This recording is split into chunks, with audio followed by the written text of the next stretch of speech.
பூலோகம் என்பது ஒடியாகி போகலாம், பொன்னாரமே நம் காதலோ பூலோகம் தாண்டி வாழலாம். ஆகாயம் என்பது இல்லாமல் போகலாம், ஆனாலுமே நம் நேசமே ஆகாயம் தாண்டி வாழலாம். கண்ணீரில் ஈரமாகி கரையாச்சு காதலே, கரை மாற்றி நாம மெல்ல கரையேற வேண்டுமே.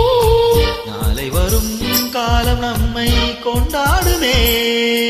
தாஜ்மஹால் தேவையில்லை அன்னமே அன்னமே, காடு மலை நதிகள் எல்லாம்